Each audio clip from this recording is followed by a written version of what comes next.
Hello, everyone, and welcome back to True Crime Podcast. I'm Blair, and this is episode 63.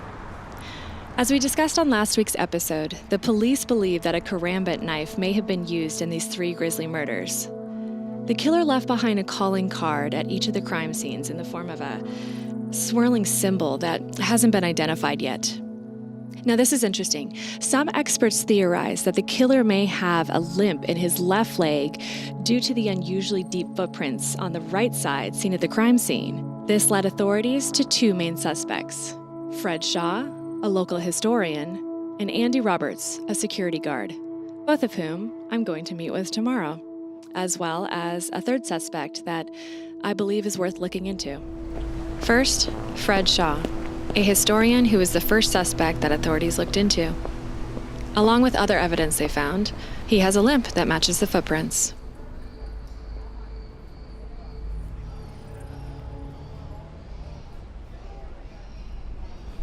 Hello, welcome to 1849. My name is Jeff, and how can I help you? Are you Fred Shaw? Who's asking? My name's Blair. I'm doing a podcast on the Sacramento Slasher. I was wondering if I could ask you a few questions. Look, I've got nothing to say, and I'm done talking to you people about it now. You're such a pretty girl. You know, you should smile more, and thank you for visiting, and have a nice day.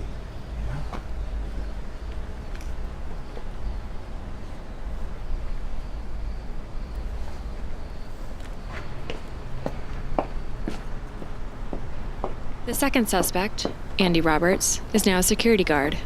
Police suspected him due in part to his violent record. Excuse me. Excuse me. Are you Andy Roberts? Yeah. Do I know you? No, I was just hoping to talk to you about the Sacramento Slasher case. I put that all behind me 4 years ago. You people ruined my life by accusing me without any evidence. You know what?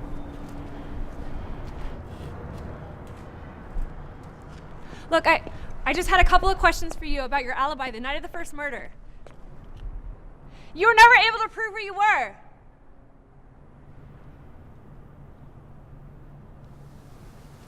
The third man that I'm adding to my list of suspects is a local metal worker here in Sacramento that makes and sells unique knives. I'll keep him anonymous for now. It may be a weak lead, but I'm willing to follow anything to solve this case.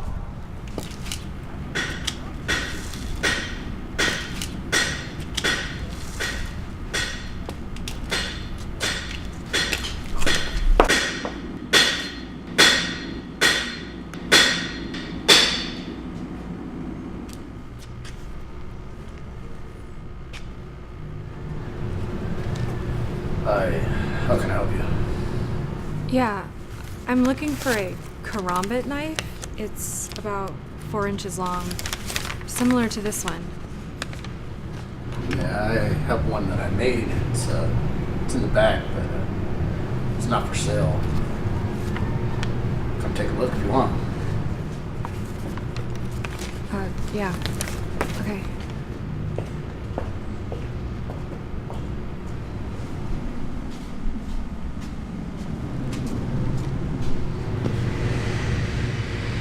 Come take a look.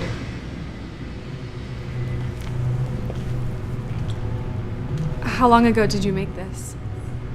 About 6 or 7 years ago. Been asking a lot of questions. I've been looking into the Sacramento Slasher killings, and according to police, a karambit knife was used as the weapon, similar to this one.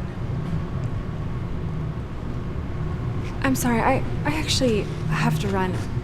Thank you.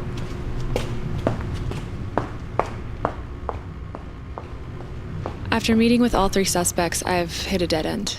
So I've decided to reopen the old case files and crime scene photos and start from the beginning. Maybe it'll help me see something I haven't seen yet. I mean, if the police missed this one guy, who knows what else they've been missing?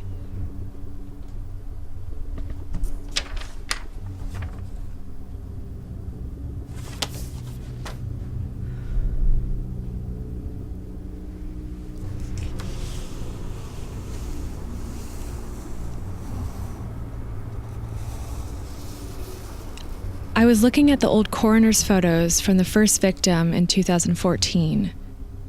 I noticed that the blood on the victim's pants didn't match the color of the blood that the coroner claimed to find on the victim's left shoe.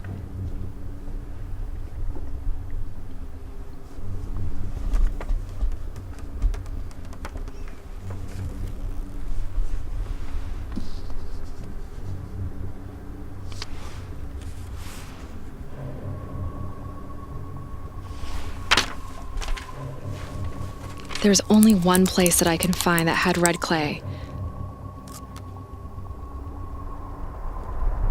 A small riverbank on the American River.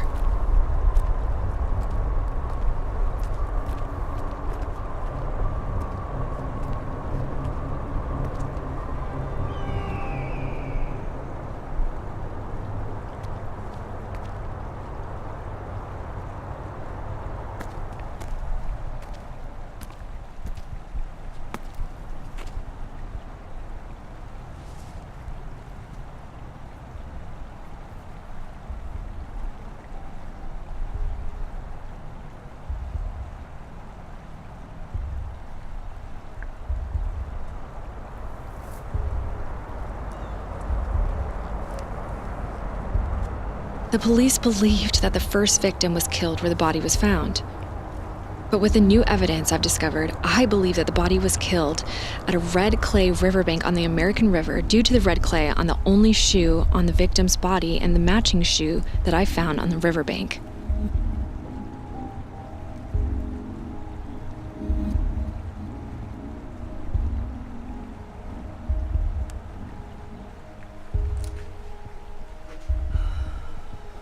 This changes how I can triangulate where the three victims were killed. This also changes the center of that triangle, which is B-side bar. This happens to be the same bar where the first victim was last seen alive on that fateful night on New Year's Eve in 2014. Could this be a coincidence? Maybe, but I don't believe in coincidences. Tonight is also New Year's Eve. It's a long shot, but I'm going to go there tonight and see if one of our three main suspects will show his face at the bar. This would prove that he is the killer.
You people ruined my life by accusing me without any evidence.